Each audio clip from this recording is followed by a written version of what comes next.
Hello internet friends. It's me, Beatrice, back with the juicy stuff straight out of Reddit. Today I will be reading the best stories of Reddit from the past month. Sit back and enjoy. If you enjoy the stories, don't forget to tap the like button and subscribe. Press the bell icon to be notified every time I post a new video. Now on to the stories. Posted by Mindless Note 3735. Titled, Am I the a-hole for telling my friend she is reaping what she sowed? At the beginning of quarantine, my friend Bella, female 30, proposed open marriage to her husband Mike, male 28. The timing was off, obviously, but she had thought about it a lot and she said it was the only way for her relationship with Mike to survive because she loved him dearly but felt unfulfilled. Mike hesitantly agreed because he didn't want to lose her. When I asked him about it, he seemed very much not thrilled about the whole thing. Backstory here is that Bella and Mike have known each other since middle school but only started dating in college, at which point Bella had a lot more experience in relationships. Mike has told me he's always felt like he was one step behind her in most things, but that their marriage really worked and he was very happy with her. Well, during quarantine, the two of them became even close than they had ever been before, and I think Mike didn't expect Bella to actually go through with the open relationship idea she had proposed. But around 3 months ago, she brought it back up and then settled on some rules together. Cut forward to an hour ago when Bella calls me crying saying Mike cheated on her. I'm all question marks at that point because Mike would never. She tells me she tried calling Mike all day but he said he had a date and hasn't come home yet. I asked her, but wasn't that sort of okay between you two? She sobbingly tells me that yes, that was sort of the deal, but that she hadn't been able to go on a single date with a guy yet because she was so busy with work being back on now, and that Mike just went ahead with his date as if she meant nothing, that he hadn't disclosed any details to her. Which, as far as I know, was part of their deal, that they didn't want to know any details. And that she felt like he was ridiculing her. I didn't really know what to say and just told her, well, honey, I think you just reaped what you sowed, honestly. She's furious with me and screamed at me for being an awful friend to her, that I should understand how she feels. I kept quiet, but honestly, I think she's just upset that her husband is doing what she proposed in the first place. I haven't talked to Mike yet, but am I the a-hole? Edit, spoke with Mike just now. He said he had an awesome night but came home to Bella screaming at him and is feeling incredibly guilty and confused now. He'll come by afterward to talk. Down in the comments, Windy Afternoon says, yeah, not the a-hole. People always seem to be down for open relationships until they remember their partner can have an open relationship too. Natasha Nails says, not the a-hole. She didn't expect him to actually sleep with other people. She just wanted to sleep with others without it being considered cheating. She's really ridiculous and I'm on Mike's side for this one. She wanted an open relationship, so that's what she got, lol. Further down in the comments, infamous Wasabi 9007 says, be careful what you ask for. You might well get it. Your friend felt unfulfilled and wanted someone to meet her needs. She never considered that in an open marriage, both spouses are free to go elsewhere. She said he cheated, but he did no such thing. It isn't cheating in an open marriage. Your friend's reality check just bounced. Not the a-hole. On to the next story. Posted by Brent 17,000.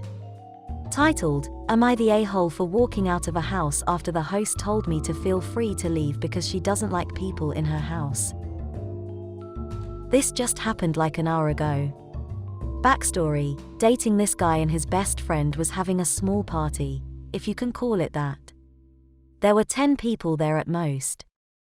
I wasn't invited, but my boyfriend told me it would be okay if I came. Usually, I wouldn't go somewhere without an invite, but since this is his best friend's house, I assumed that he knew the situation better than me. I show up, go inside, meet the best friend, and she didn't know I was coming. Boyfriend says, hey, this who I told you about. I wanted you guys to meet." The best friend turns to me with a straight face and says, "Yeah, it's alright I guess, but feel free to leave because I don't really like people in my house." So I left. I turned around and walked out without saying another word. Now, to be completely fair, my boyfriend was shocked. He came after me and said that he had no idea that she would react that way, but she was just having a bad night and that we should go back in and everything will be okay. Obviously, I left. He didn't come with me. But now he is texting me and saying that while she was a bit rude, I was even more rude for just walking out in front of everyone and that it made for a weird vibe with all of his other friends who were there. So am I the a-hole? Did I overreact? Edit, I should mention. There is a language barrier here. She speaks Greek and Italian as first languages and I English. So honestly, her intent was questionable. But the look on her face gave me a weird vibe. Edit 2, interesting conversation below. Does boyfriend have the right to invite someone into someone else's home? This is a tough one because it's sometimes yes, and sometimes no. I've done this before if the vibe was right. But mostly, I don't do it. I would just ask first. So I kind of understand if he thought it was a situation where it would be okay. But turned out not to be okay. Conflicted. Down in the comments, 4th to follow the rules says, "Not the a-hole. And if I was dating him and he decided to return back to the party after that interaction, I wouldn't be dating him any longer." Maleficent ad 3958 says, "Not the a-hole. No, he did you a wrong by sending into a place you were not invited, had the host insult you and then gets mad you leave. No, do not apologize. What the hell is he complaining about? He still stayed for the party while you ended up going home." Further down in the comments, the best Peter says, "Not the a-hole. That was a very reasonable reaction after being treated that way. Much more polite than I would have been. My only confusion is why you didn't immediately dump the BF for going back into the party and you're waiting until a bit later to do that for some reason. That doesn't make a lot of sense to me." Now on to the next story. Posted by Prego Woman H8TR. Titled, "Am I the a-hole for not giving up my bed to a pregnant woman? My grandma is on her last days and wished to see all her grandkids for the last time, so my family came up with a plan to visit her. We're all adults in our 20s, and didn't want to deal with the airport chaos, so we decided to drive Los Angeles, California to Durango, Colorado.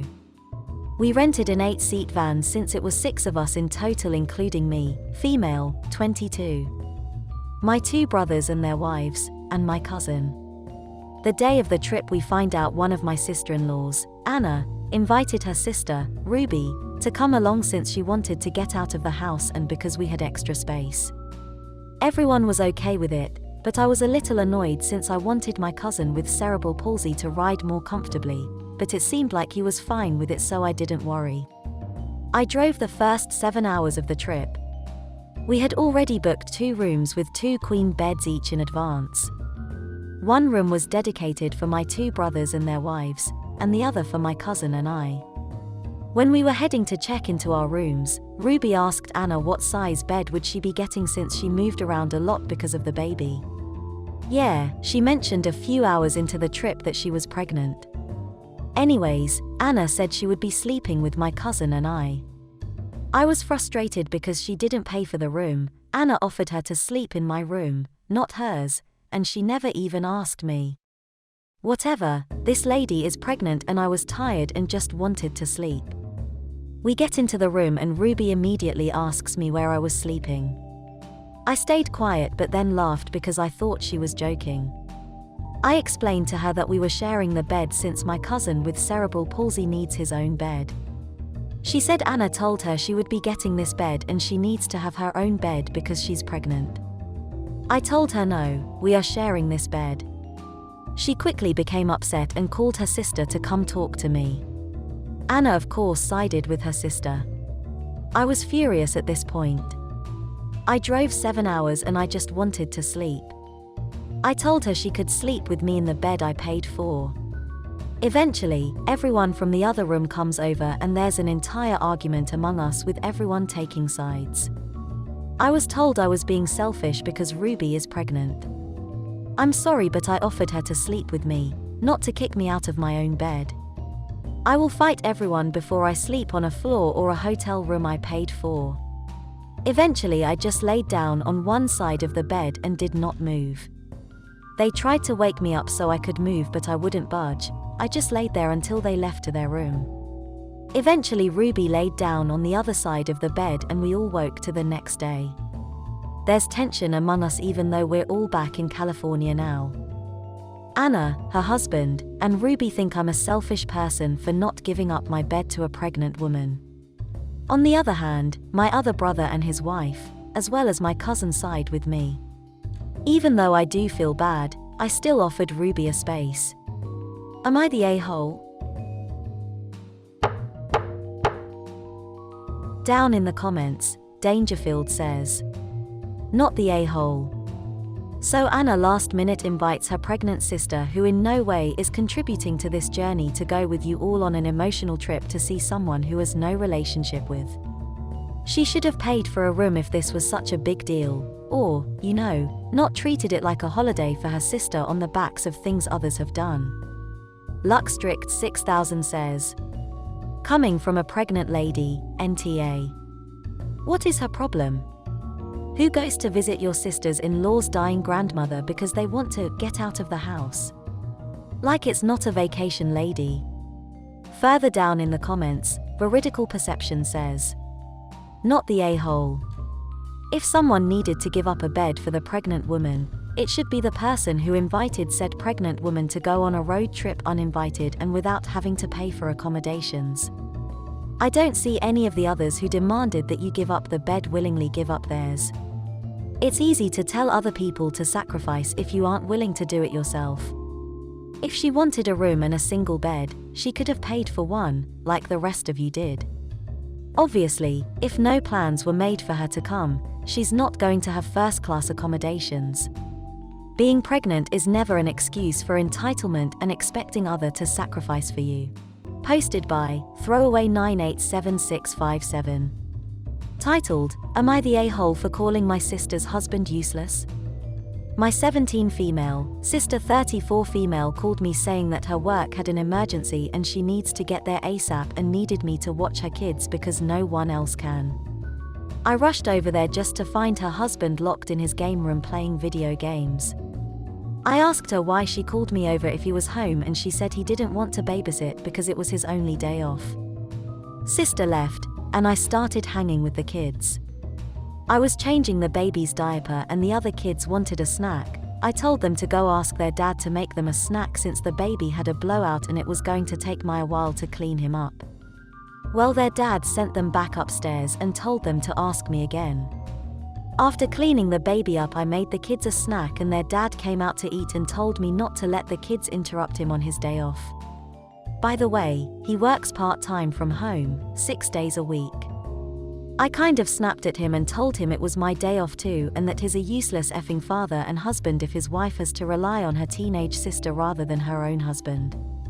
He started telling me I was disrespectful and didn't understand how hard parenting is, and I told him he clearly doesn't understand how hard it is either since he considers parenting his own children babysitting. He ended up kicking me out and apparently my sister was forced to come home because he told her she needed to figure it out since I'm her sister.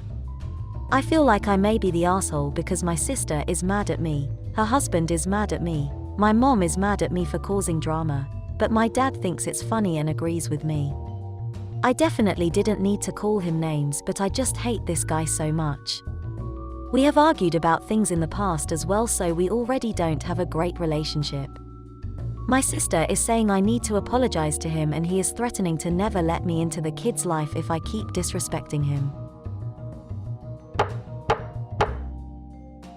Down in the comments, Fox Unicar Kilo says, "Hold up. Your sister had to leave work because her husband kicked you out, even though he was literally right there for the kids. Her husband is utterly useless and she needs a reality check. Me, personally, if I showed up just to find out the husband was there but didn't want to babysit his kids, I would have turned right back around. That's not an emergency, that's enabling. Lots of Cash says, watching your own kids is not babysitting. If you're reading this and you say your partner babysits your kids, knock that shit off. Words are impactful. Use them correctly.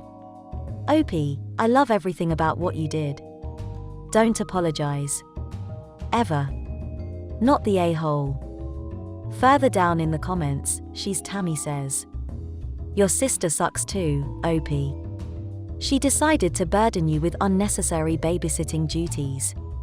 She didn't stand up for you when you did her family a favor. You snapped only after her partner rudely barked orders at you. You were completely right in what you said and he kicked you out. People might make the case that she's being abused, but it honestly sounds like she's just crappy. If she was at all sorry for how you were treated and wasn't trying to use her children as a bargaining chip, I might feel differently. Stick with your dad on this one. Not the a-hole. On to the next story. Posted by Unhappy Confection 69. Titled, Am I the a-hole for not including my brother's wife with my friend group? To cut a long story short, my brother married a woman I knew from school. She was known as the mean girl, treated everyone like that. Her mom had the same reputation and everyone said it was learned behavior that started because their family was wealthy. She made junior and senior year of high school a nightmare for me and most of my friends with her attitude, not helped by teachers letting her away with it. I didn't see her for years and my brother met her in a coffee shop. They hit it off and it was a surprise when she turned out to be his girlfriend. It was also awkward. I don't like her. She's changed some but she still has a streak of it in her. Better than she was. They got married last year and it hit my brother that she has no friends of her own. She had her family there, but no friends. And so he asked me if I would include her with my friends. He knows I have a solid group of friends and was hoping they would be her friends too. But none of my friends are on board and honestly, neither am I. So I told him no. There was fallout from this. My brother is pissed and we haven't had a great relationship in months. He thinks it's cruel to not try when I know she has no friends, that it's childish to dislike her over the past and that my friends are a group of assholes for not being willing to try. I told him not everyone wants to be friends with the mean girl who made life hell at any point in their life. That sometimes civil is the best you can muster and that I have always been that. It's breaking our parents' hearts because he's insisting we can't be close again unless I make more of an effort. Am I the a-hole? Down in the comments, Weather Lane Jazz says, not the a-hole. Homie, your brother sounds like he's being her dad. Setting up friendships with a siblings friend group after marriage. Weird. Why not his friends? Edit, added verdict. Scrap Queen says, not the a-hole. There is a reason she has no friends. Your brother married the school bully and wonders why no one wants her around. She is your sister-in-law now and you'll have to include her in family events, but with your friends. No. Has your brother told his wife to try? To apologize? Why is it the bullied ones are supposed to try harder than the bully? Thank you for all the awards.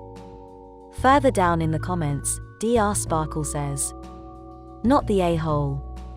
If she'd really changed, she wouldn't need her husband to force people to be her friend, and at least have tried to apologize and make amends when your brother and her got serious.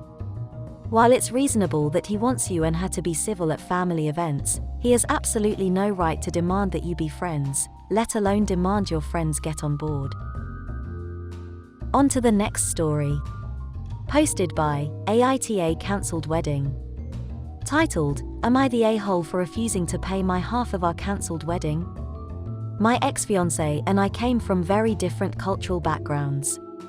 Our families live on entirely different continents. I explicitly told him before we even got engaged that I always wanted a small, low-key wedding. I know that his culture has huge, lavish weddings, and he told me that this is what he wants. So when we got engaged, we had a long conversation which resulted in the compromise that we would have a big wedding in his home country but drop some of the other aspects of his culture that I wasn't so comfortable with, or did not mesh well with my own culture, regarding the living situation and raising children. This was not a huge amount of customs. In fact, we just arranged to drop one and alter two so they streamlined better with my own culture. We were both as happy as possible with this outcome. We began making bookings, reservations, and paying deposits for our wedding. This was all out of his bank account. This is because we did not have citizenship in each other's countries, so it was far less complicated for everything to be paid from an account of the same country. The intention was that after we married it would be much easier to get citizenship, and once citizenship was approved we would merge our finances, and at this point, it would not matter who had paid for the wedding, since all our money would be together. 3 weeks before we were married, his mother and aunts got wind of one of the customs we had arranged to alter and lost it. Through conversations they then found out about the other two, and eventually they threatened to disown him for being a bad son. They said I was cutting him off from his family and that if that was what he wanted they would make it easier for him. He begged me to change my mind, but I was firm, saying this is what we decided together. I wasn't going to drop our agreement because his family didn't like it when there are plenty of aspects my own family is uncomfortable with. Relationships are about compromise and communication, and ultimately the first priority is the two people in the relationship, not their family. He told me if I wouldn't budge then the wedding was off. I told I had made my compromise. I still wanted to marry him under our original conditions when we had spent a long time negotiating and originally felt were fair. He said he had changed his mind and did not want to marry me. After a few weeks, he contacted me asking me to pay him back for half the money he was unable to get back from the deposits we paid. Since it was so close to the planned date that we cancelled, it was not a small amount of money. However, since he was the one who called off the wedding, and even at this point, I would still marry him if he were to honor our original agreement, I don't think I am obliged to pay. I told him this and he is very unhappy since he now believes is it my fault that he cancelled for being unwilling to be flexible. AITA for refusing to pay my half of our cancelled wedding? Edit, it's come up a few times that if I were the one cancelling the wedding would I expect him to pay half the cost. I have replied to a few comments, but it's coming up enough that I figure I'd add something to the post.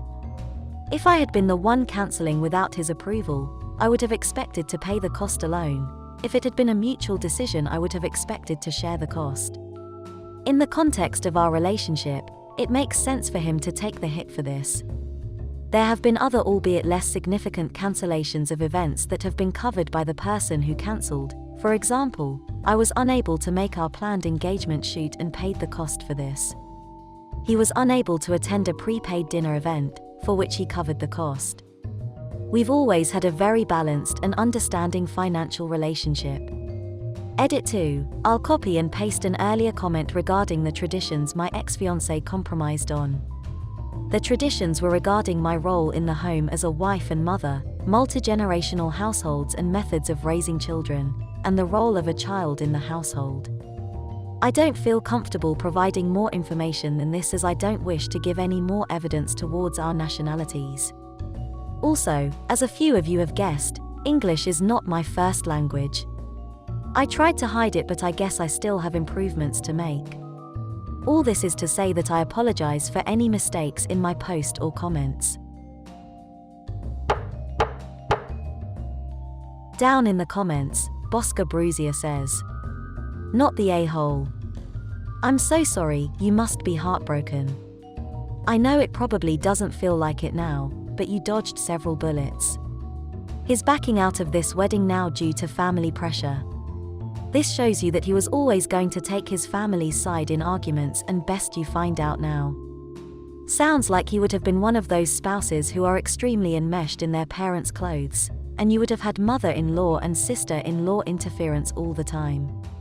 He has shown that he's happy to make agreements with you and compromises and then doesn't respect them. For example, He has zero regards for the agreements you had and the compromises you both made regarding the wedding. He's also now ignoring the agreements about the costs. And as for future kids, that agreement you made was never going to be respected either.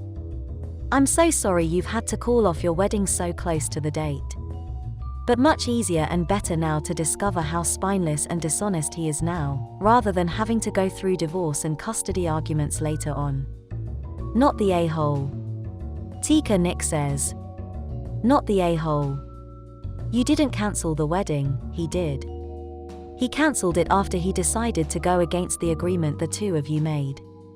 Since his family was in such an uproar that they threatened to disown him, tell him to get his money back from them. They can consider it the cost of getting their precious son back. Further down in the comments, Obsidian Tyne says, Yep, sounds like his aunts cancelled his marriage, so I'm sure they will be happy to reimburse him. If he'd said that these traditions are important to him and his concept of marriage, and Opie had agreed to them and then cancelled, she would be the a-hole. But this sounds more like him getting most of what he and his family wanted in the initial compromise, then using that compromise as the starting point to keep pushing for more, while accusing Opie of refusing to compromise. He'd make a great trashy politician. Not the a-hole. Posted by Jamie Doo. Titled, Am I the a-hole for telling my stepdad and mom that they shouldn't be surprised at what my little brother said to them when they pulled a prank on him? I 20 female am an older sister to my little brother 17 male who finished high school last year. My little brother and I are really close. He says I'm the best friend he has and he loves me more than anyone. Of course, this is not true, he has many friends of his own. My brother has been asking our stepdad and mother if he could get a new car for his grad party since last year, and he said he'd pay 50 to 75% with his own hard-earned money while they paid the rest. They said no. I have a car but I had been working for one, they helped me pay off for it. So my brother's arguments with our parents got heated after a while. But he continued to press our parents all of last year until they gave in and said yes like they did for me. Note that our stepdad and my brother have a negative relationship for the most part. Our bio mother and stepdad got together soon after our bio dad and mom divorced when we were little. My brother thinks that stepdad and mother were seeing each other before our real parents divorced, and to be honest, I think that might be true. Not certain, though. Anyway, my stepdad, mother and brother compromised and said they'd get him the car in 2021 so that people don't gawk at him at the graduation party. June this year my brother and stepdad and mother are still on about the car, now the arguments getting loud and lasting hours until evening. My stepdad was getting into screaming matches with my brother over it, but they reached a final compromise of the car being bought last week. The fated morning comes and my brother wakes up to our stepdad and mom guiding him outside to a car. But not his, our mother's. Stepdad used his and my brother's money on a dumb prank, bought a completely different model of car and said it was for our mother. Our mom and stepdad just laughed and kissed each other. My brother didn't lose it, he didn't even look angry. He just looked dead in our stepdad's eyes and said, and I'm not joking, verbatim, "You might think I'm effing stupid, you might think whatever. But I'm just better than you, bro. You know that, I know that, and our mom is an effing idiot for staying with a prick like you. But I'll make you wish you'd never fucking met us. I promise you. You might be laughing now, but you'll be crying later." He then walked off, not even looking back at them as they stared horrified. They asked me what was that about, and I, feeling terrible for my brother, said they had it coming and not to be surprised. So now they grounded both of us.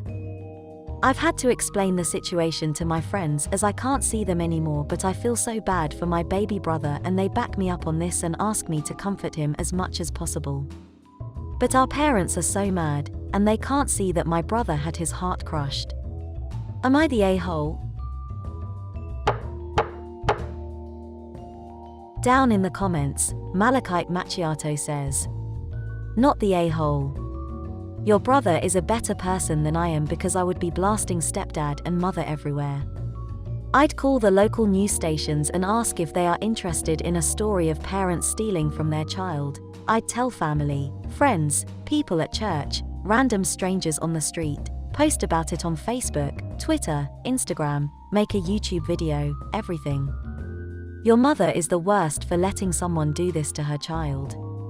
I want to say so many things that would get me permanently banned. Edit, thank you all for the awards. Indignant Loris says, I don't understand how they think they can ground a 17-year-old, never mind a 20-year-old. Pranks are mean. They're an atrocious form of humor. More bullying than humor, really. Your brother's money was stolen. He should make a report to the police. Not the a-hole. Further down in the comments, Opie says, thank you, everyone. All the insights mean a lot. I'm working on talking to my brother about a potential legal action like a lawsuit to get the expenses back from our stepfather. My bio dad is generally nice and loving to us. I think he barely tolerates our stepdad and his ex-wife, our mother. He'll take us back in full time if the law allows it. If not, my brother and I will move in together to our own place. Right now, I'm trying to be there for my little brother as much as possible. Lots of cuddles and free food, but he won't stop bawling his eyes out. I'm worried psychological harm has been done to him. Now on to the next story. Posted by Cola Nova. Titled, Am I the a-hole for telling the truth to my therapist? I 17 female just might have landed my mom 38 female some legal trouble and I feel terrible for it. Long story short, I fell in a saw yesterday and swallowed saw water by accident, and in order to avoid getting sick, my mom gave me alcohol and I got very drunk. Soon after, my mom, dad 50 male, my little sister R 15 female and little brother J 9 male all agreed that after dinner R and J would help me with the dishes while my dad would go out and get dessert. But before my dad left, I confronted my mom about how drunk I felt. I told her that it was hard for me to think straight and I felt wobbly as a bouncy ball. She dismissed me and told me to sit down. Now at this point, R and J can tell I'm drunk and think it's hilarious and won't stop laughing.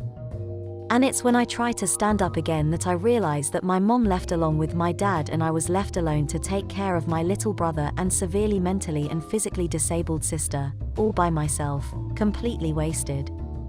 I have no idea how to handle myself in this state of mind, let alone two emboldened little kids teasing me. It took me several attempts just to get off the couch because I kept falling down so much. I tried to clean the kitchen, but I couldn't get much done on account of trying to deal with my drunkus and J and RS teasing. Suffice to say, this was a very difficult experience. 30 minutes later, my parents arrived home and went upstairs. At this point, I'm starting to sober up a bit and the first thing I do is start sobbing. How could my mom just leave me like that? She expected me not only to deal with that on my own but to also be in charge of two minors while doing so. I felt so betrayed and alone. My mom hears me sobbing and I come up to talk to her and tell her why I'm crying. She was immediately remorseful, but at first dismissive. But then my dad comes out of his room and tells me I'm overreacting and not drunk but just hamming it up and sends me to bed. My mom woke me up this morning and we were actually able to talk things out. I told her how bad that made me all feel and she just listened to me and took full responsibility for it. However, just a few hours ago I had a therapy appointment and I thought it was appropriate to bring this up as I often feel like I am given responsibility I have no idea how to handle. But therapists are mandated reporters and what I told her she thought were grounds for child neglect. She reported the incident to CPS. I feel terrible that it went that far and my mom felt terrible for letting the incident happen in the first place. But my dad thinks I have completely overblown this situation. He is blaming me for the possible legal damages I could be causing my mom. He even wants me to call back my therapist and tell her that I was lying. I think I might be the asshole for putting my mom in legal jeopardy, but at the same time, I don't think I'm fully responsible for this. So am I the a-hole for telling the truth to my therapist? Down in the comments, Edda Valkyrie says, "Oh my god, not the a-hole. And please try to go to the hospital. You drank saw water. Getting drunk isn't going to do anything to help keep you from being ill."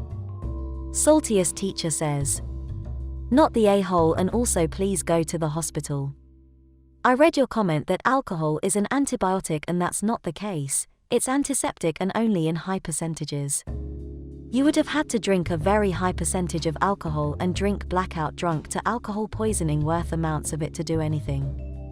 To the situation at hand, I as a teacher am a mandated reporter, and your therapist did the right thing as well as you for telling them. You were in a dangerous situation with the saw water. You weren't taken to the hospital. You were given alcohol as a minor. You were left alone to care for other minors while inebriated. You were dismissed when you voiced your concern about your health. Several of those things alone would have caused me to call CPS." Further down in the comments, Pixels4524 says, "Not the a-hole. What they did was incredibly irresponsible. Part of life is facing consequences for your mistakes, even when you have taken responsibility for them. You were in danger, and so were your siblings. This is how the system is set up, to protect children. The fact that this is happening means the system is working. If this is a standalone incident, then your mum will get a slap on the wrist and nothing more. If similar things happen a lot, then you'll be kept safe." Now on to the next story. Posted by Outrageous Mine. Titled, "Am I the a-hole for being shocked that my friend will get married before me? I have this friend, let's call her Jane. We're in our mid-30s now, but we were roommates since freshman year in college. She's one of my closest friends, and I know her super well. And I know that for all of her 20s, she had horrendous luck with her love life and was extremely insecure about it. She always wanted to get married and have kids, and kept ending up with douchebags who would cheat on her, or men who straight up didn't like her and crying about it, and I was always there for her through it and reassuring her how she won't die alone. But her love life kinda became a punchline in our group of friends, and sometimes she'd go along with it, especially once she got into her 30s and was still single. She'd say like, 'Haha, yeah guys, we all know I'm gonna die alone' all the time, and I know she was torn up about it, but we were always reassuring her that it's not the case, and she was in therapy about it. Anyways, about a year ago she finally met an incredible man, and they fell in love almost instantly. He proposed to her last week, and she's just completely over the moon. I've never seen her this happy. This weekend we all went out to celebrate, and all our friends were saying how we're so happy for her after a long and difficult road, and it was really emotional. For context, I'm still single, no boyfriend, and I want to get married too, and so I said, I can't believe Jane will get married before me. She started crying and stormed out, and the evening was completely spoiled. I tried calling her this weekend, but she was hysterical and said that I didn't have to point out that she's so unlovable, and it's a miracle she tricked someone into proposing. It's quite sad, but that's not what I meant. That's her own baggage. I apologized, but also suggested she should talk to her therapist about that reaction, and now she completely refuses to speak to me and won't answer my messages. A couple of others in our friend group are on her side, while some have said that she's overreacting and will come around. Am I the a-hole? Down in the comments, Thorny Roses says, "Wow, Major, you're the a-hole here. Sounds like there's some jealousy going on here that Jane is getting married while you are still single. Her love life should have never been a punchline. You and your friends 100% contributed to her insecurities. Who the hell responds to a proposal like this? Wouldn't be surprised if Jane cut you off altogether." B. Cello says, "Yes, you're the a-hole OP, and you are also jealous and petty. This girl is supposed to be one of your best friends. She has been in therapy over this issue, and when she finally finds happiness, you make a very cruel and insensitive joke. You may have been trying to be funny, but in her eyes, you are basically saying it's surprising she got married, which means something is wrong with her, etc. Not exactly a fun thing to bring up at her celebration party." Further down in the comments, Dark Rogus says, "You are the a-hole. Instead of being happy for your friend who is getting married to an incredible man, you decided to make a snarky remark due to your insecurities at a time that should have been a celebration of her engagement. Even in this post, you're still putting her down by saying it's quite sad. She should talk to her therapist, etc., and trying to build yourself up as the strong person instead of the incredibly jealous person that your unlovable friend found someone before you. Now on to the next story. Posted by Shazy. Titled, Am I the a-hole for refusing to babysit my kid's half-sibling? 2 years ago I found out my ex cheated. He was trying to win me back after I kicked him out but stopped when he found out his other woman was pregnant. They got married and now have a daughter together who just turned 1. Ex and I have 2 kids together, 14 male and 13 female. The kids are primarily with me because ex lives 3 hours from the kids' school. They see him every other weekend, extended weeks in summer and alternating holidays. He and I are civil around the kids, but I ignore any and all communication with him outside of that, and he has tried to communicate with me. So has his wife, but I ignore her completely and I refuse any communication with her after she called me a C-word for saying no to sharing Mother's Day with her the first year of their relationship being official. The kids know Dad cheated because of their ages and the fact he left our home and moved in with her within a couple of weeks. I told them they don't need to hate Dad for me, and put them in therapy, but they have a very strained relationship with him because of his actions. Our breakup has been so hard on them and I feel horrible that I can't make it better for them. I say all this to provide context for the situation. Ex sent me a text Sunday afternoon asking me to watch his daughter overnight because he and his wife had a family emergency they needed to deal with and the babysitter didn't pick up. I sent a simple reply of no and didn't respond after that. Turns out her father was dying in the hospital and ex wasn't there with her because the hospital doesn't allow visitors under 16 since COVID. He has blown up my phone every day since. I'm still ignoring it. Part of me questions if I was the a-hole though. Am I the a-hole? Down in the comments, Performer Kitchen 780 says, Not the a-hole. She's not your kid, and their situation isn't your problem. Sounds like a horrible thing to say, but it's the truth. Banging a Big Theory says, Not the a-hole. You're 3 hours away? What the F? They don't have anyone neither of them cheated on within 3 hours? The effing balls on this guy. And her sharing Mother's Day, I'm just going to assume she knew he was married during the affair, not that it'd make a difference on your answer. Just the absolute balls on these people. I can't even believe it. Further down in the comments, Natasha Nails says, Not the a-hole. You have no obligation to babysit his child. It's weird that they would even ask you that. Especially since you live 3 hours away. Does the new wife not have friends or family? Or a nice neighbor? Posted by Buzzy Lovebees Buzz. Titled, Am I the a-hole for wanting to keep my bees even though my new neighbor's son is highly allergic to them? I have been keeping bees as a hobby for 6 years now. I have 4 hives in my suburban backyard along with a large garden. My hives are all properly registered and are legal to keep in my town as of right now. The problem is that my new neighbors have asked me to get rid of my bees. They purchased the house and moved in over the winter and hadn't noticed my girls until this spring. Apparently their son is highly allergic to bee stings. He has been hospitalized more than once and has to carry an EpiPen. They asked nicely but seemed a little upset when I said I don't think I could do that. They didn't push the issue with me further, but I saw a rant on Nextdoor that I am sure was written by them. Sometime after that, some of the bee-hating Nextdoor people went to our town board and tried to get beekeeping outlawed in our town. Luckily it didn't pass, and they had mentioned in the minutes that current beekeepers would have to be grandfathered in if it did. Because of that, I am even more wary of giving it up in case they do bring this legislation up again. If I have active hives, I can keep them. My neighbors and I aren't really on speaking terms now. Am I the a-hole for wanting to keep doing my hobby? Edit. Thank you for your input, everyone. Since many have suggested this, I do already have security cameras in place, all around my house and pointing directly at the hives. You cannot access the hives without spending significant amount of time on video. The hives are also behind locked fences. I just purchased a sign to put on the bees gate that says this area is under video surveillance and will be affixing that to their gate ASAP. Edit 2. Sorry to see we couldn't play nice and this thread got locked.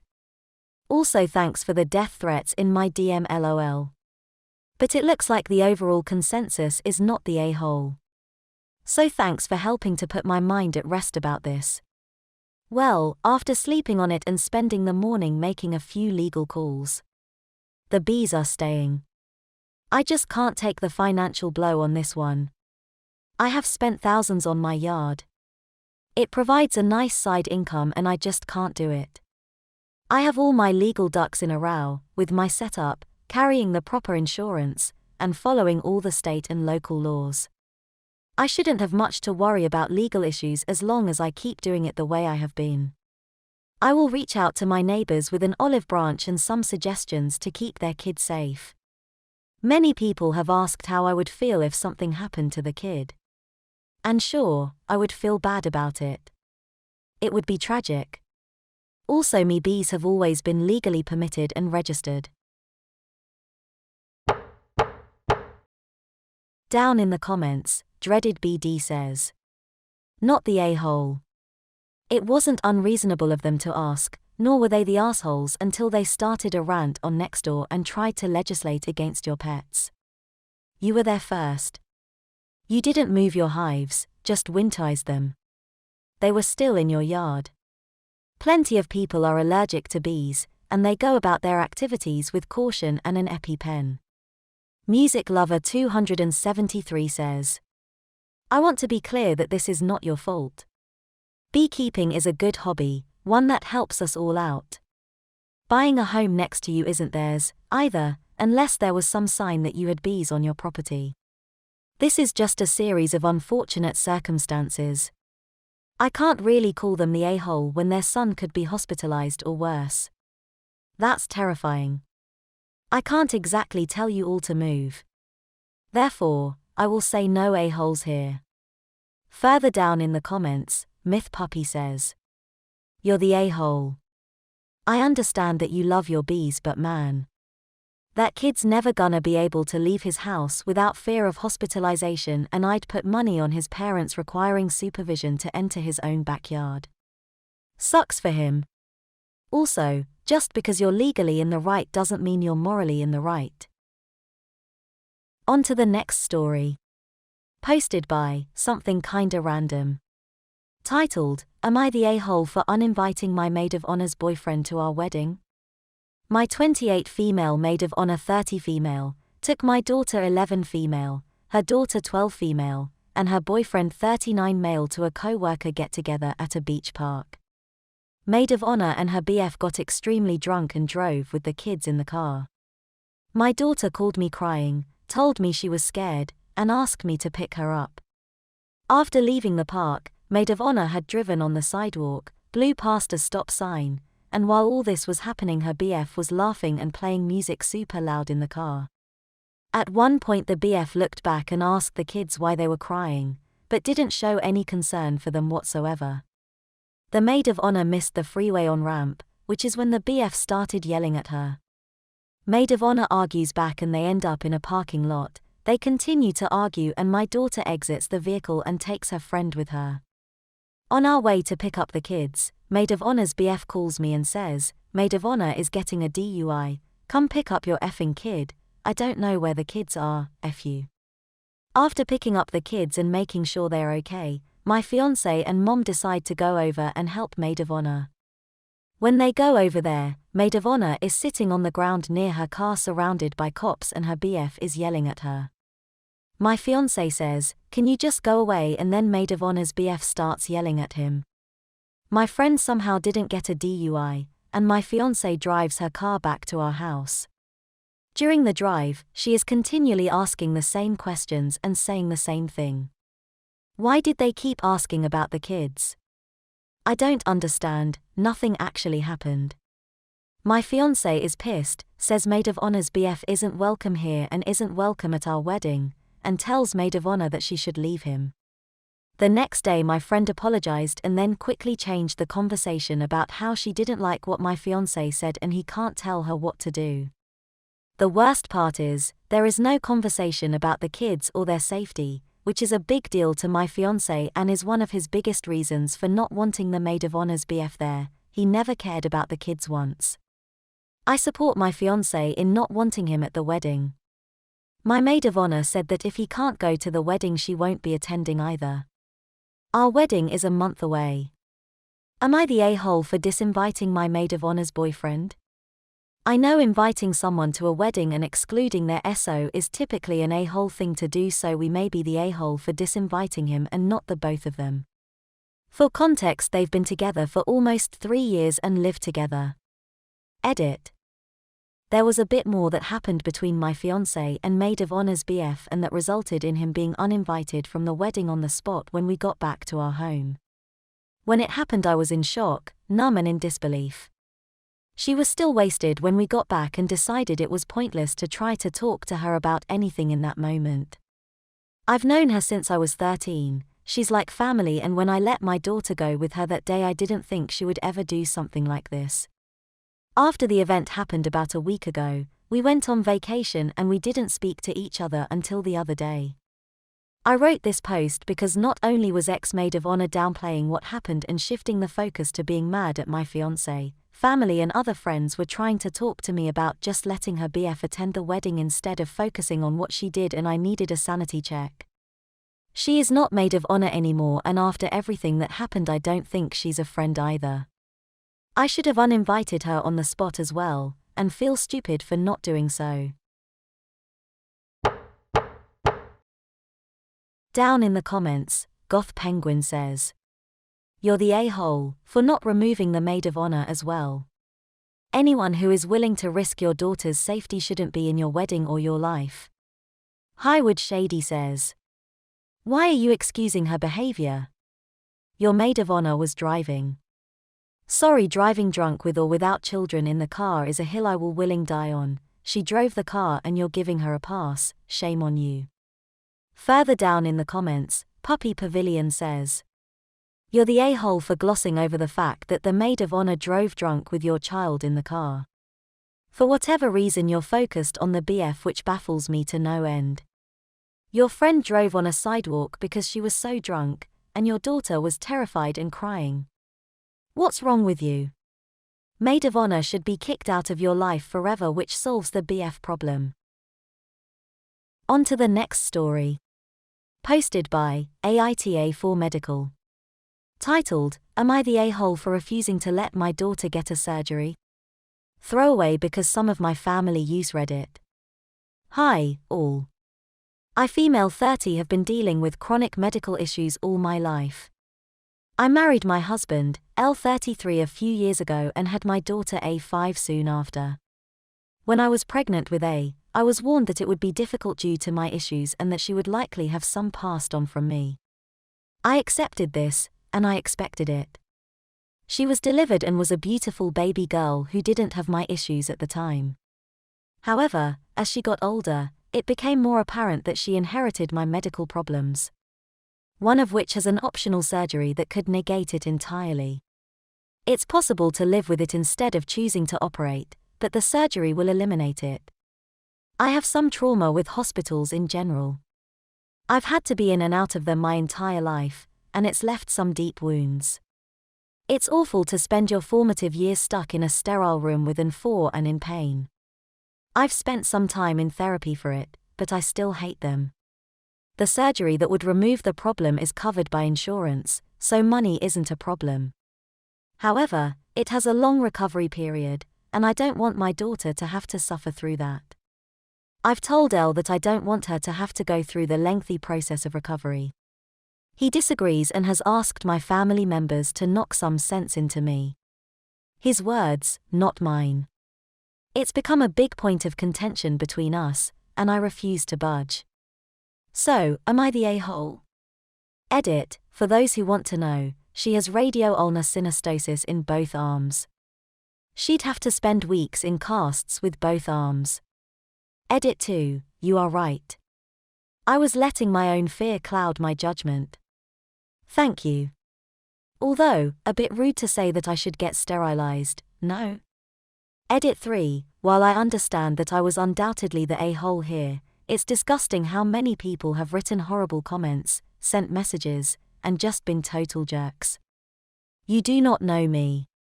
I don't know you. This is one moment in your life, and I sincerely don't understand why you have to be so nasty about it. No, I will not sterilize myself. I will not kill myself, give up my child, or divorce my husband. I will not categorize myself as an abusive narcissistic sadist who hates my child and wants her to suffer like I have. I don't appreciate being psychoanalyzed by armchair editors. To those who have respectfully put down their points, sent me kind messages, or just been supportive, I appreciate you all.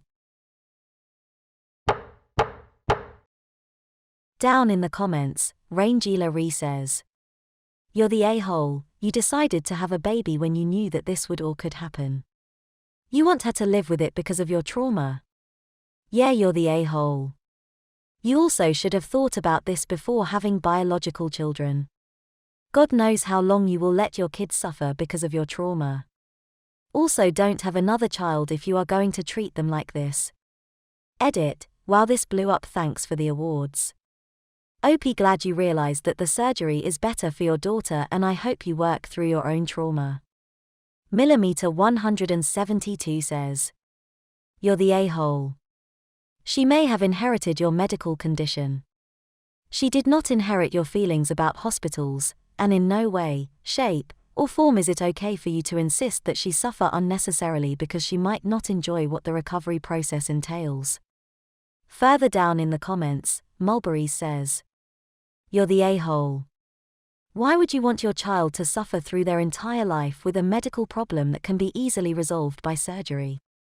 Sure, the recovery period is long, but it will alleviate her from having to deal with the problem for her entire life.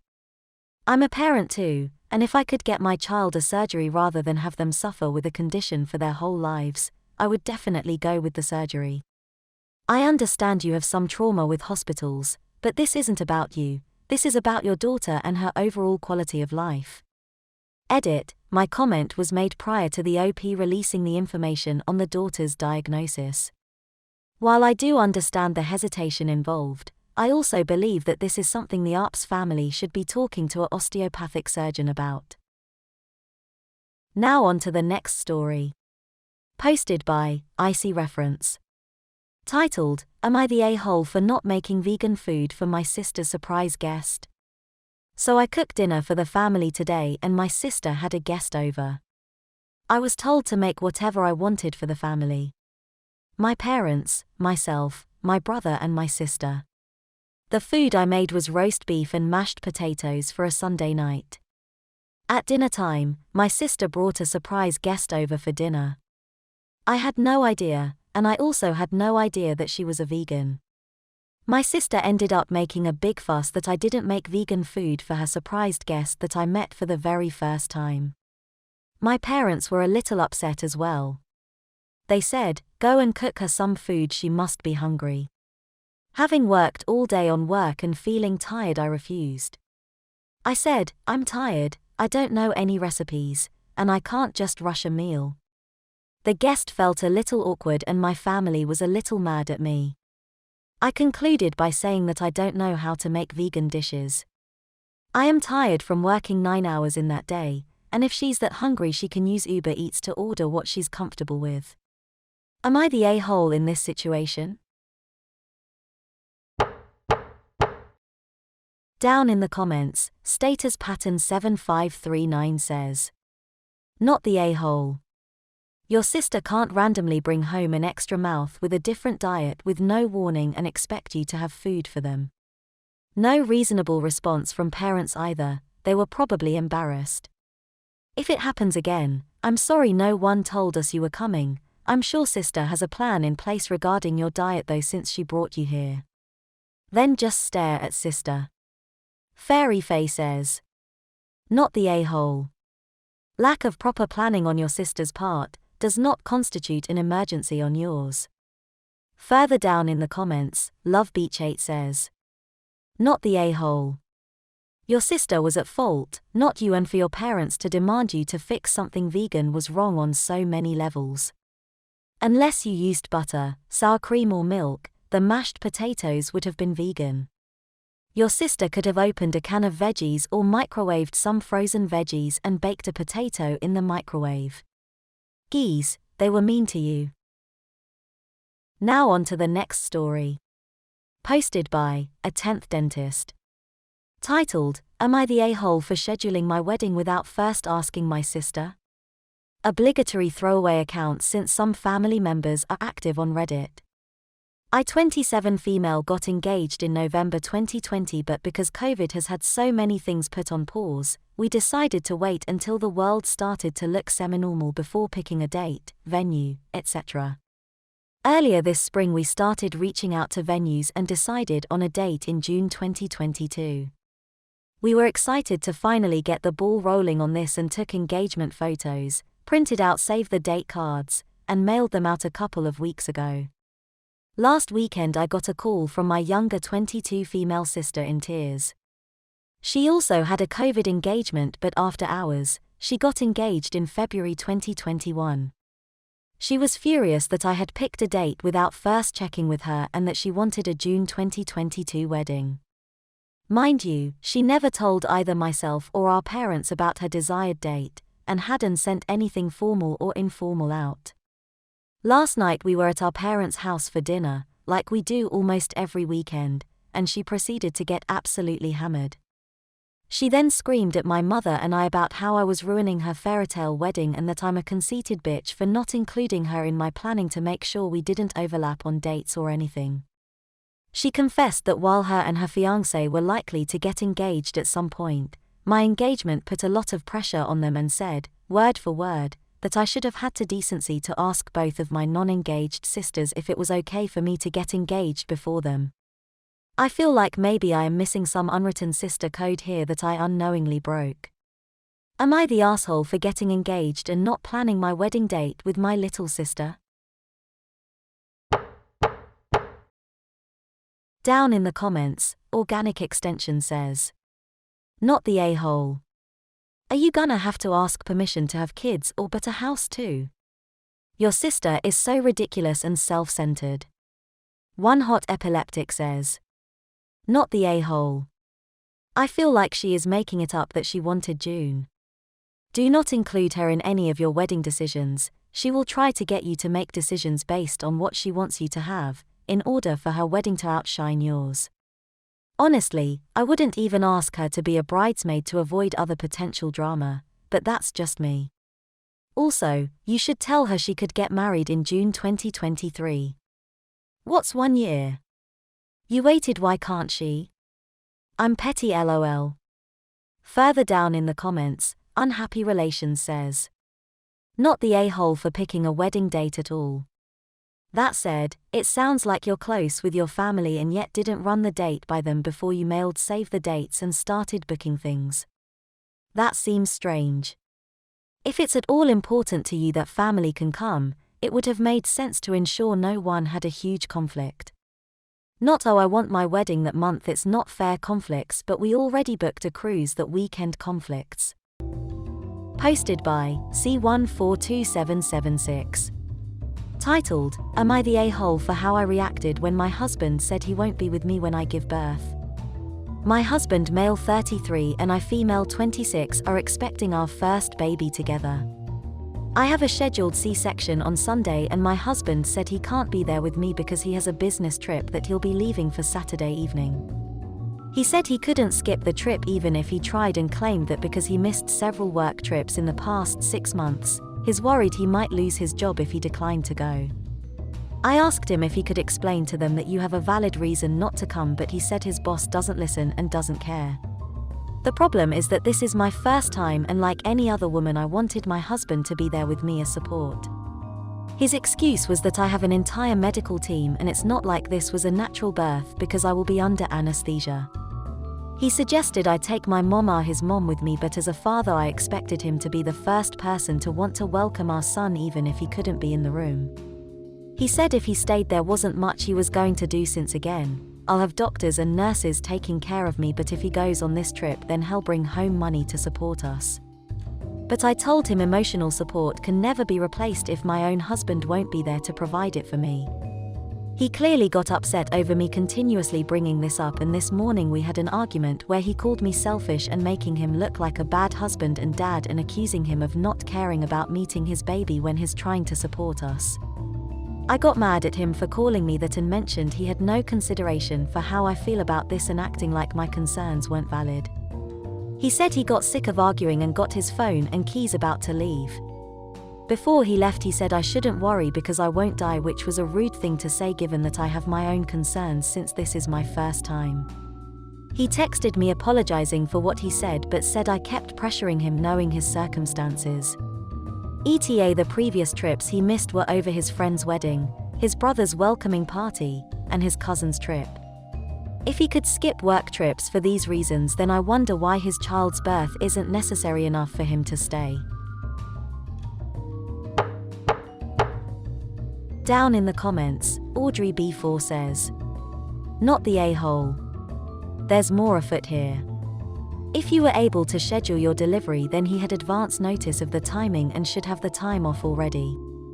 And if it was last minute, like a vaginal delivery is, his employer knows that it's coming. And you don't need him just for the delivery, but for everything else that goes with it. Getting there, any prep that goes on, the delivery, and after delivery, the first days at home. I usually make a plea for fixing relationships, but this would be a deal breaker for me. If he truly believes delivery and infant care is something you can handle alone then I think I'd call his bluff and change the locks." NOM83 was taken says, "Not the a-hole. Is he curing cancer? POTUS's favorite bodyguard? Flying a shuttle to an asteroid headed for Earth in a last-ditch attempt to drill a hole, embed a nuclear warhead to break it up and hopefully save all of mankind? If his job is nothing like that, he needs to find his spine and a new employer. This is a scheduled C-section so he's known for at least, 1-2 months. It's a major surgery. He should be there and has had plenty of time to stand up for himself and, frankly, start job hunting. This is the kind of scenario that usually puts things in perspective for people. Because the issue isn't just whether or not he's there for the birth of his child, it's a matter of the kind of father he's going to be." Further down in the comments, Kana's Mirror says, "HR manager here jumping in to say that if you are in the US and he has been employed for 1 year, the birth qualifies for FMLA. His job is protected and he is a liar. The real issue here is that he doesn't want to see the birth of his child or support his wife. A life-changing moment. There are big issues here and it's not his job. Not the a-hole." Now on to the next story. Posted by Oplatori. Titled, "Am I the a-hole for making a scene at the birthday of a friend that outed my sister? My sister was born as a male.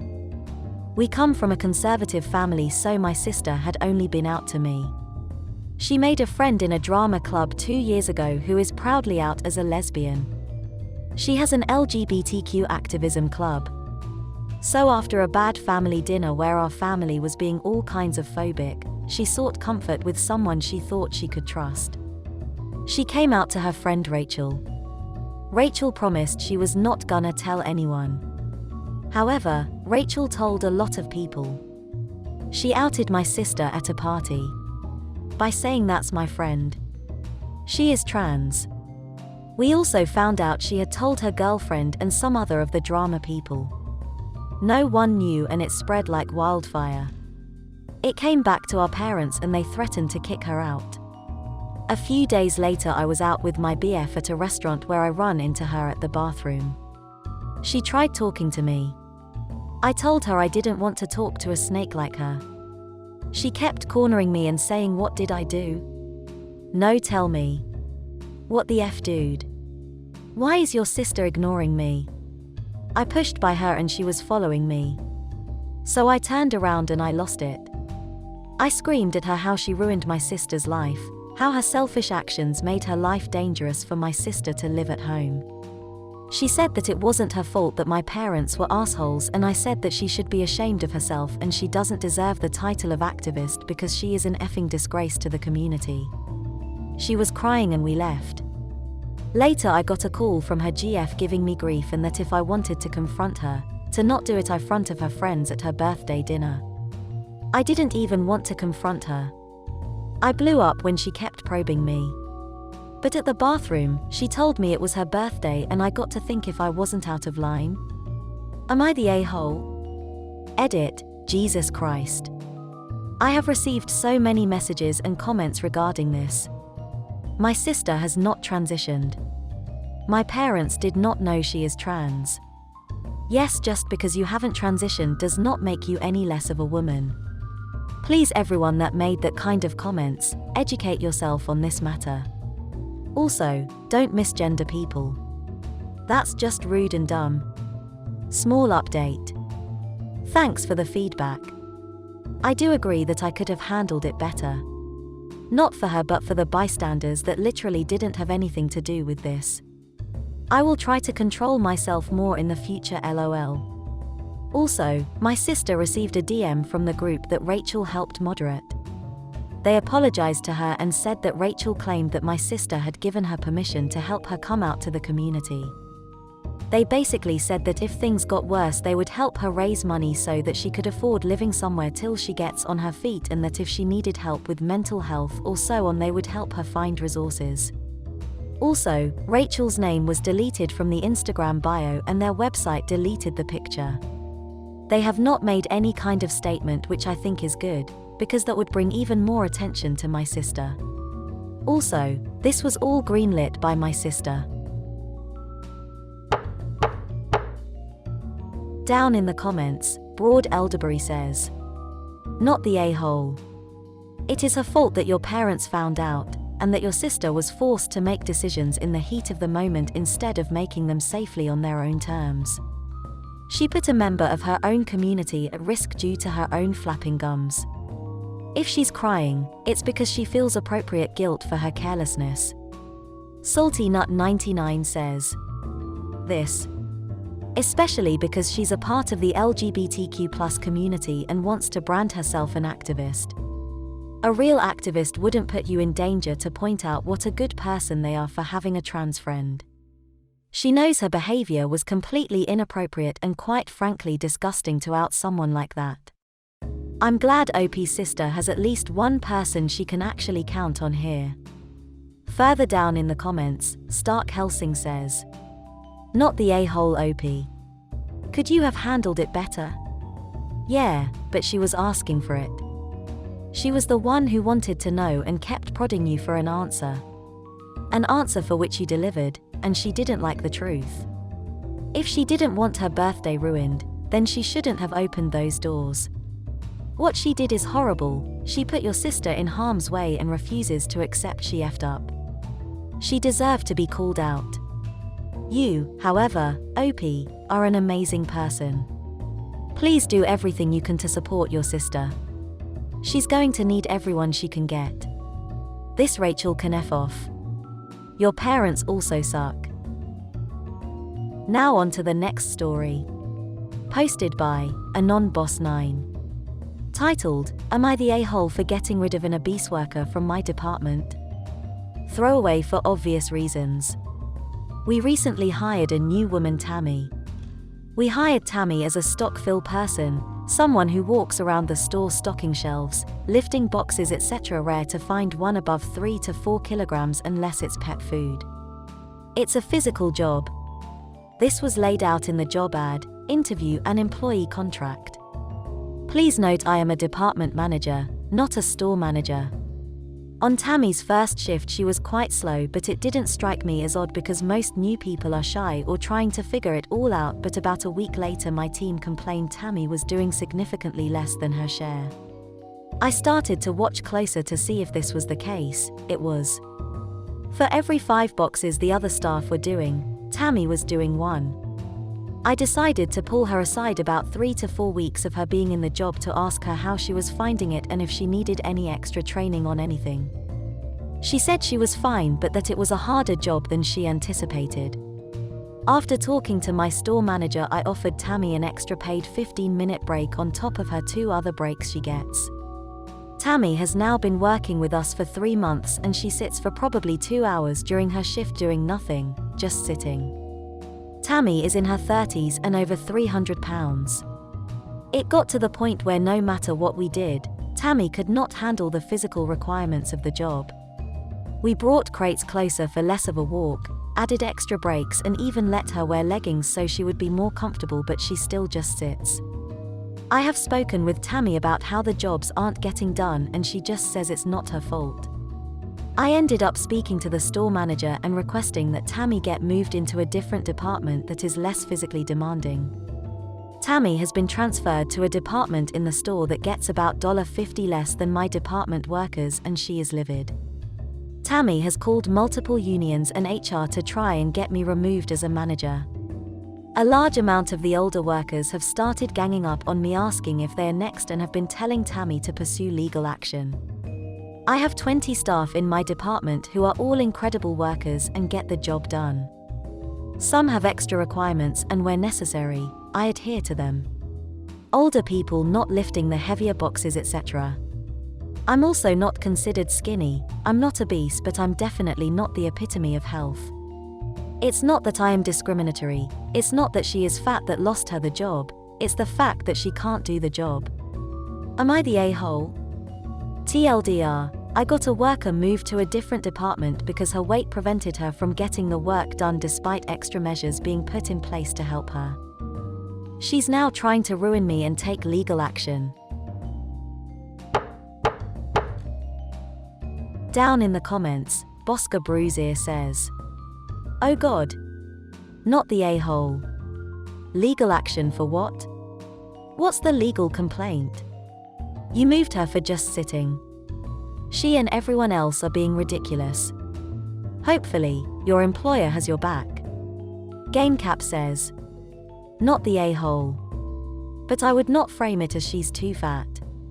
That isn't even the actual reason for getting rid of her. And all using those words would do is undermine the real reason, and get you into a load of trouble. The correct reason is poor performance. Your company policy openly states that this is a more physically intensive job, have noted and hopefully documented that she is doing 1/5 the work of any other employee, have given her extra allowances for her to complete her tasks, have talked to her about her poor performance and sought to find ways to allow her to more easily accomplish her tasks, and she still is not able to accomplish her assigned tasks in a prompt manner." Further down in the comments, Nyank says, "Not the a-hole, but you are doing yourself a disservice by focusing on her weight. You had an employee who wasn't meeting performance expectations. You warned them of the problem didn't go away, you transferred her out due to performance issues. The reasons behind her lack of productivity don't really matter, and honestly, you don't even know for sure it was the weight. So stop making it about that." Now on to the next story. Posted by Harabean95. Titled, "Would I be the a-hole if handing in my notice will force the company to be understaffed and shut down?" I've been working for a small family company for a few years now and it used to be great. Recently the job has become far too much for me to handle. I have been working 50+ hours a week every week and there are only 3 members of staff doing a job that used to have 6 to 7 people doing it. It's got to the point where work is so busy we don't get breaks, have to start earlier than usual, finish later than usual and sometimes don't get a day off some weeks, leading to working 13 days in a row. The stress has become immense and leading to problems at home as I rarely see my partner as she works too. I have spoken to my boss about this and he has said that it's just how it is and he can't change the amount I'm working and give days off with so little staff or inexperienced staff. I have applied and have been accepted for a job and I am now due to hand in my notice. However, someone else has just left, leaving me and 1 other staff member remaining. If I leave, the business will collapse and I feel it will be my fault and I will be ruining the lives of the people who hired me as they will lose their business. If I hand in my notice to make my boss and his family jobless, am I the a-hole? Down in the comments, I'm a big fat rat 21 says, not the a-hole. You aren't obligated to stay at a job, especially if they are screwing you over and if you found a job that better suits your needs. As of they might shut down, they should have thought about that and prepared for the inevitable. Squitten says, not the a-hole. If they can't afford to hire adequate staff, then the business is failing and that isn't your fault in any way. It is the fault of either whoever ran it badly or simply market forces that this business isn't viable. You should leave. Further down in the comments, your little birdie says, not the a-hole. If someone's business model is utterly dependent on one single person never quitting, they are doing a terrible job of running their business. And that is not your fault. They are putting their business first ahead of your needs, so you should feel absolutely no guilt about putting your own needs first. Now on to the next story. Posted by Throw RA Overspender. Titled, Am I the a-hole for telling future sister-in-law she was wasting her parents' money on wedding? I 32 female have a brother Andre 34 male who is engaged to Molly 30 female. We come from a humble middle-class family that values hard work with their hands. Andre is a factory supervisor at a car parts manufacturing business. I help manage an apartment complex.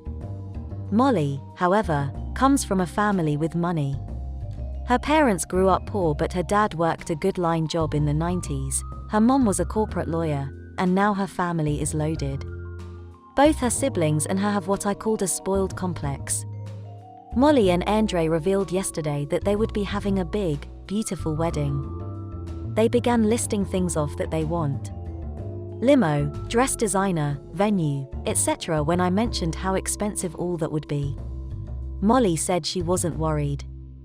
When I asked why, she said her parents gave her $50,000 cash for her wedding as they believe it is the responsibility of the bride's parents to pay for the wedding.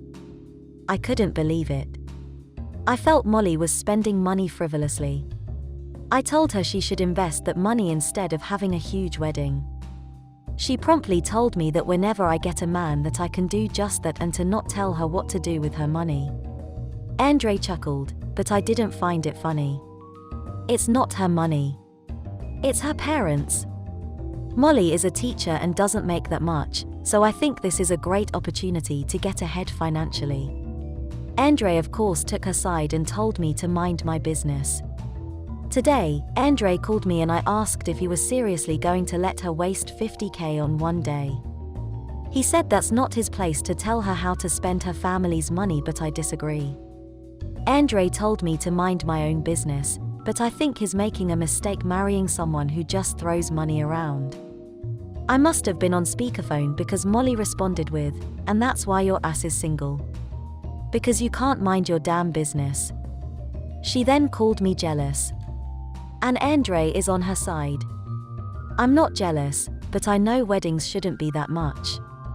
Andre said Molly knows how to handle money because her parents taught her, but I think this is a mistake, and my parents agree that Molly is just flaunting wealth for no reason. But Andre says Molly is more financially responsible than any of us, stating she helps him manage his 401k and started a Roth IRA for him when they met. But I just can't believe that she's financially responsible if she is going to waste $50,000 on one day. Am I the a-hole? Down in the comments, JKSH says, You're the a-hole. You sound jealous that Molly's family is able to and wants to help her out. Get off your high horse. Creepy Carry 213 says, I hate to break it to you, but you're the a-hole. Molly is right, you should mind your own business. It's not your money nor your wedding. I could understand if it was your parents' money that you might be upset, but this is her parents' money, and if they want to spend $50,000 on a wedding they can. If you want to continue to have a relationship with your brother and his future wife, just leave the situation alone. Further down in the comments, Imaginary Cow 5859 says, You're the a-hole and sound bitter. Beginning with values hard work with their hands, I knew you would bash someone who wasn't a factory worker. I grew up similar to you and know the attitude many have towards those working corporate and how they spend money. It's really none of your business. Yes, I think it's a waste, but it's not my money. You're also telling your brother to control his future wife. I'd get the anger if your brother was taking out a loan to pay for it or spending all of his savings. Posted by Daughter Issues 3872. Titled, Am I the a-hole for not giving my daughter money after she ignored me her whole life? I got pregnant with my daughter Emma at 18. I lived at home and was going to college and working.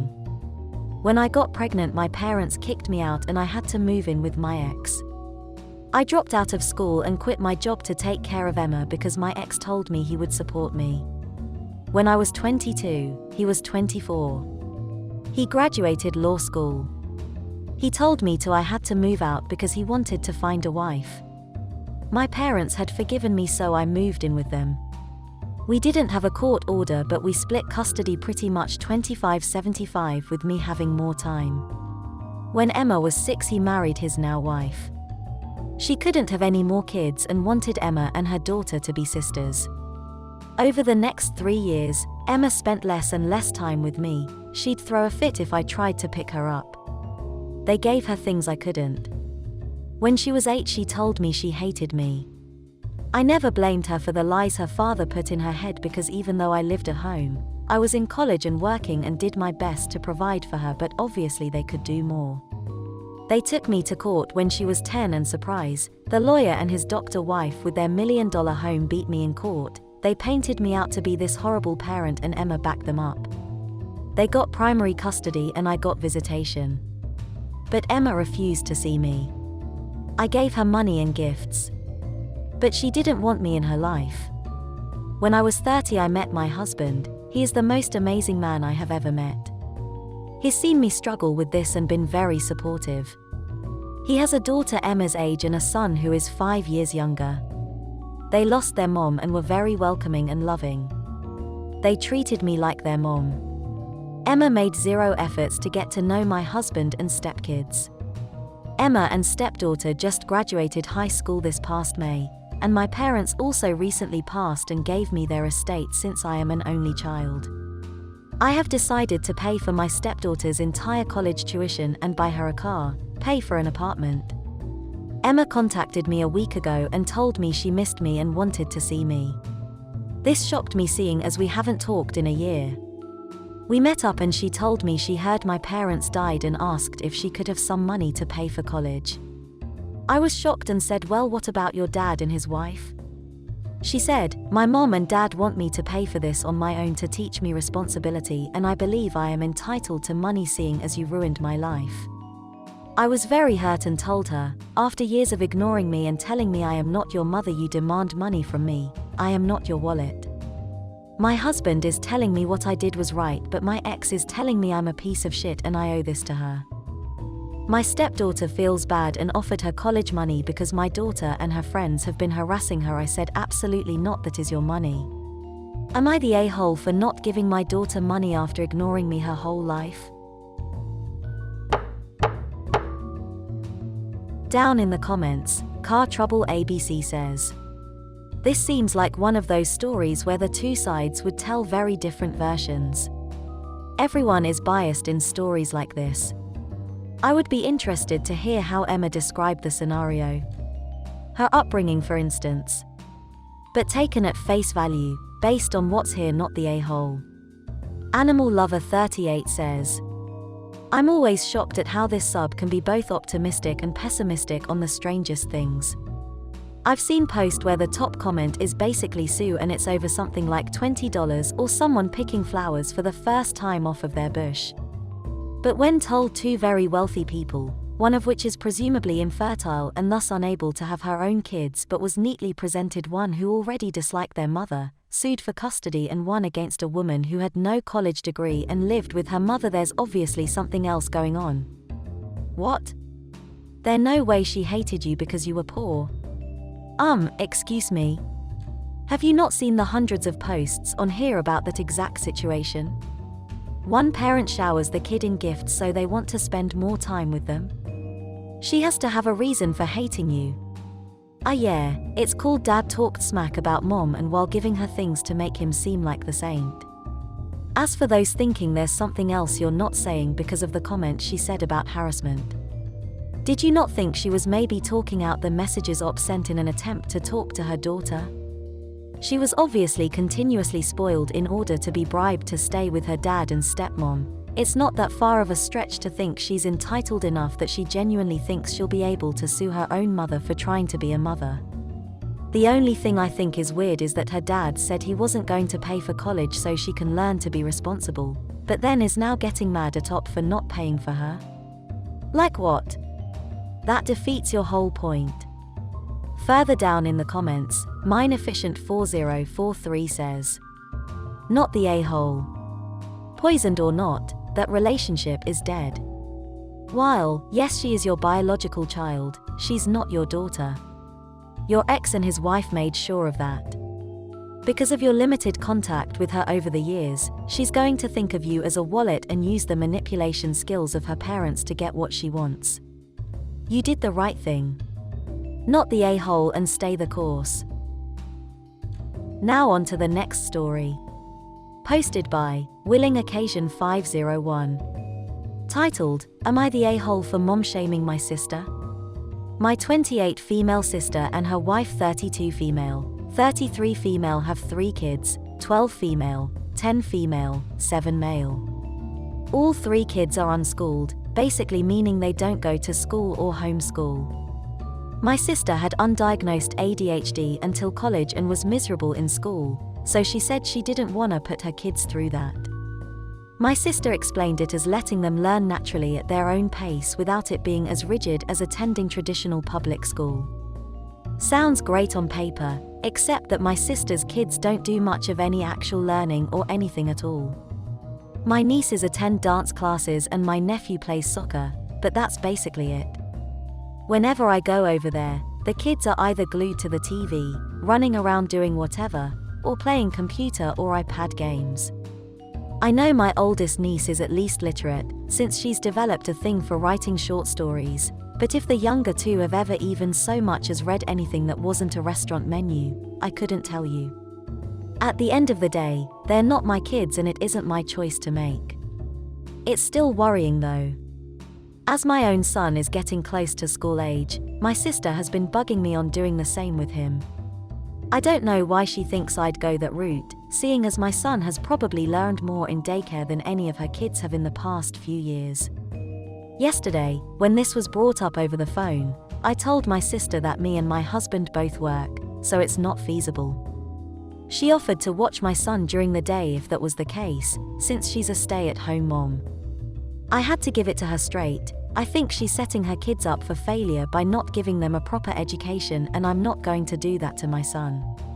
I pointed out that her kids are uneducated, do a whole lot of nothing, and it's only downhill from here if she doesn't set up more structure with them. I'm just not gonna have that be my son, too. My sister went off and accused me of mom shaming her, saying I didn't need to do that and could have just said no, her kids are fine and it's none of my business, etc.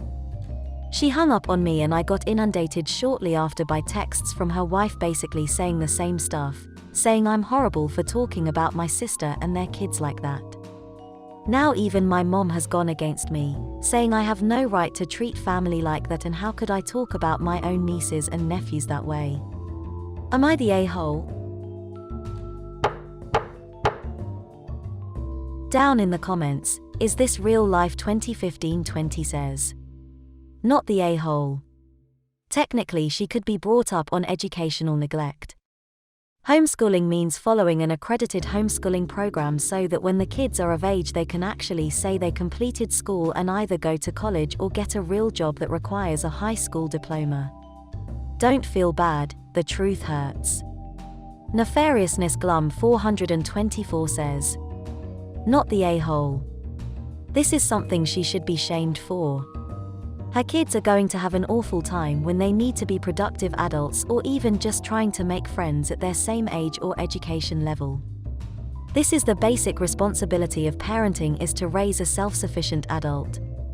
Yes, there are different accepted methods of parenting to get to that end result, but this is not one of them.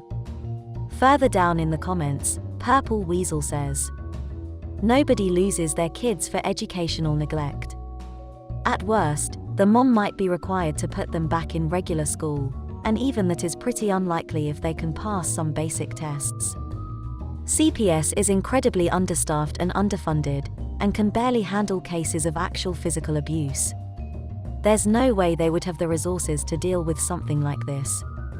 If OP actually wants to help, then they'd be better off just providing the kids with books, or having another heart-to-heart with the parents.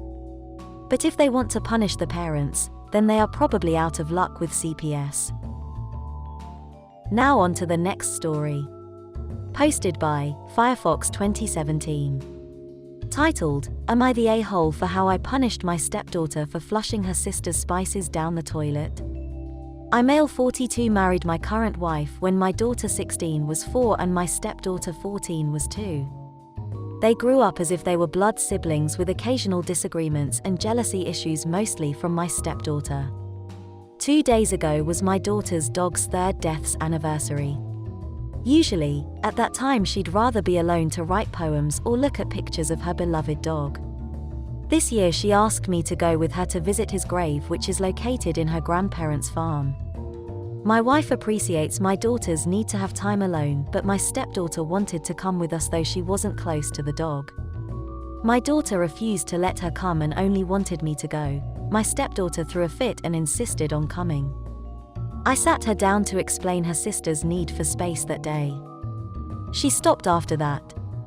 We left, and 15 minutes later my wife texted me that my stepdaughter had a breakdown and didn't stop crying, then flushed all her sister's spices that were in separate containers down the toilet. They were a gift from my daughter's Asian friend's mom, since my daughter's into Asian food and cooks meals every week. I was stunned. I called my wife but got no response. My daughter asked what's wrong, but I just dropped her off at her grandparents' farm, then went back home. My stepdaughter refused to come out of her room, yelling that my daughter deserved it for excluding her like that. I was pissed. I told her I'd punish her for wasting spices that were important to her sister that she shouldn't even touch by taking from her saving to pay for the damages, but my wife thought I'd only take away privileges, not money my stepdaughter saved. She said she's still a kid and she won't let me touch her saving but will pay herself. But if my wife paid, then my stepdaughter will think her behavior is okay. She also said my daughter is to blame too for not letting her stepsister come with her. She acted as if she never goes to the farm, though I take them there twice a month. I argued that this was, in my opinion, the right punishment to get this resolved, but my wife said I was only making my stepdaughter resent me because she wants the money for a new bicycle. We kept disagreeing on this, and all I was thinking of was my daughter's reaction when I told her. She was devastated, but I assured her I was taking steps to help her replace all the spices she lost. My wife called me cruel. Am I the a-hole? Down in the comments, Christmas 850 says, the consequence you came up with is absolutely fair. Since when do consequences need to be adapted and tailored to the kids' preferences? You also shouldn't be afraid to insist on a consequence just because she's your stepdaughter. You've raised her most of her life. Moreover, what she did was wrong. So she wanted to save up for a new bicycle. Well, her sister wanted to save those spices for cooking a meal. She owes her sister monetary compensation. The whole point is to show her that it's not worth doing something like this again. If your stepdaughter is sad or upset about this consequence, that means it's working. Not the a-hole. Type 1 error says, your wife doesn't want your stepdaughter to replace something that she stole. Suddenly, her tantrums at 14 years old aren't so surprising. Not the a-hole. Further down in the comments, AspieGirl24 says, not the a-hole. At 14 she is old enough to know right from wrong, and a bit too old for temper tantrums. I don't see any reason why she shouldn't have to pay for the spices she ruined. It wasn't your wife who ruined the spices, it was your daughter. If she didn't have any money, then removing privileges would be a suitable response, but she can afford to pay for what she has done. In some cases, it might be difficult to replace the spices if they are authentic Asian. Some spices you have to go to a specific place to get. Now on to the next story. Posted by Warm Honeydew 3339. Titled, Am I the a-hole for telling my neighbor he can't expect me to pick up and take care of his child every day? My neighbor lives beside us and has a 5-year-old little boy, and to put it nicely, he's a handful. He and my 4 kids are in a summer church program where they get picked up in the morning and then a bus brings them home to drop them off. They do outdoor activities, crafts, and also some religious activities. My neighbor is a single father. His wife died this year. Well, lately within the week he hasn't been home when the kids get dropped off, and the little boy tells me that his dad told him to come home with me and my kids so he can play until he gets home. He never even asked me if this was okay. It's been 5 days of this now, and I have to take my kids to a dance practice tomorrow, so I told my neighbor when he picked up his son that he needs to ask first because I have things to do some evenings. He told me I wasn't being understanding of him and that he needed help because his wife died and that he had to work and I could watch him since I'm a stay-at-home mom.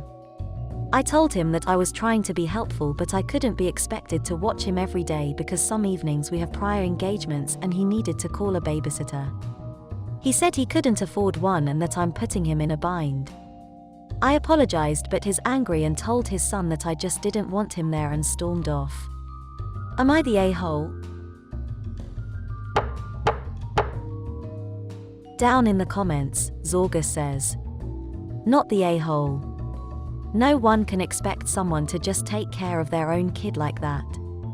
You are reasonable, logical, and fair. He needs to contact family or get support from government.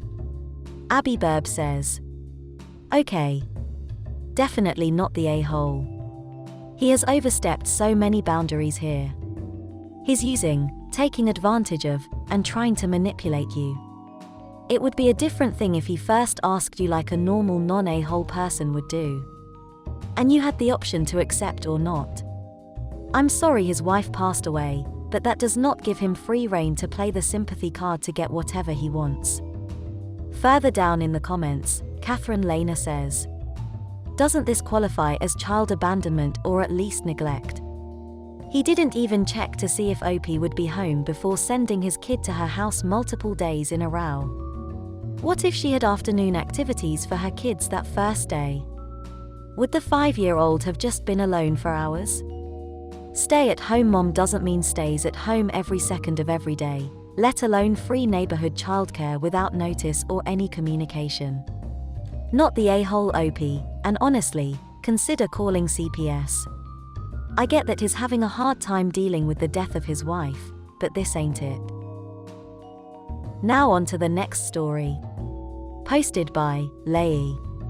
Titled, Am I the a-hole for calling my sister a bridezilla and saying her wedding is not worth going broke over? My older sister is getting married in the spring. She got engaged 5 years ago, had been set to go ahead with a pretty small wedding 4 years ago, and then changed her mind. We had outfits bought for it, invites had been sent, the whole 9 yards. Then she decided she wanted bigger and better. She asked me to be her only bridesmaid beforehand, before the cancellation, and after she had decided to go bigger, more expensive and with more time required of me, I told her I was no longer able to fulfill the role. I mention this because it is relevant for later. Anyway, the wedding was planned for this summer, but then COVID hit and their venue had issues with dates, so they took a date for March 2022. Things have gotten so out of hand with this wedding. My sister gave us a dress code back in May. Women need to wear pink or blue dresses, all men need to be in a white tux, girls need to wear pink, boys need to wear white including shoes. Then she told us we would need to bring spare shoes. I asked, why? She said they had plans that would require a change of footwear. She then wanted my boys at the wedding. But that meant buying $400 sets for each of them, and they are 5 and 1. So we declined that. And I did say the reason was we could not afford it. she was told both times. She did not want to offer help with it. Then she hit us with the real kicker. She's getting married in this castle-style hotel. Very fancy, very expensive, and quite a drive from everyone's home. But she is not booking them for a wedding suite or a wedding package for room rates. Oh no. She has requested both sides of the family pay for the even more luxurious hotel on the beach that costs $600 a night per person.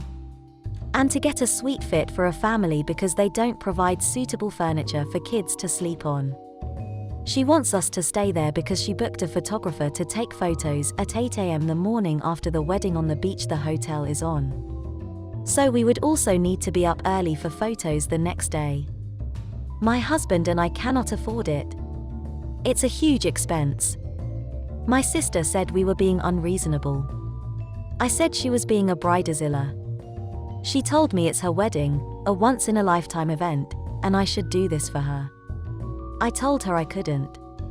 She told me I should as her sister. As someone who loves her and wants to see her get married. I told her that her wedding was not worth going broke over, not when I have 2 kids to feed, clothe, house, etc. She called me a raging bitch and told me I just didn't want her to get married and wanted to shit over everything. That's why I dropped out of her wedding, why I said no to the boys being in her wedding, and why I'm doing this now. She said I was rude to her calling her a bridezilla and had shit all over our relationship saying her wedding wasn't worth spending money on. Am I the a-hole?